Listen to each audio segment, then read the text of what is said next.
देखिए, जब आप खेती करते हैं, कोई भी फसल बोते हैं, तो उसमें खरपतवार प्राकृतिक रूप से उगते हैं।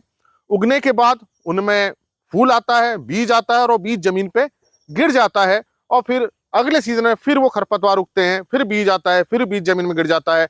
इस तरह से जब उनकी साइकिल चलती रहती है, जमीन के अंदर उनका एक बहुत बड़ा सीड बैंक, बीज बैंक बन जाता है, जिससे वो खरपतवार लगातार उगते रहते हैं। तो हमको ये उनका जो बीज बैंक है, उसको कम करना है।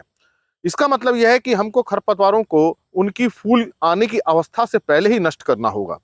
अगर उनमें फूल आ गया और बीज बन गया, फिर तो अगले साल वो समस्या आनी ही आनी है।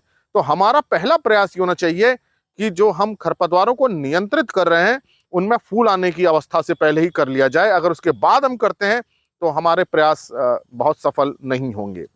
तो इसके लिए सबसे पहला उपाय यह है कि जब आप खेत तैयार करते हैं, तो गर्मी में खेत की जुताई करके उसको छोड़ दीजिए, गहरी जुताई।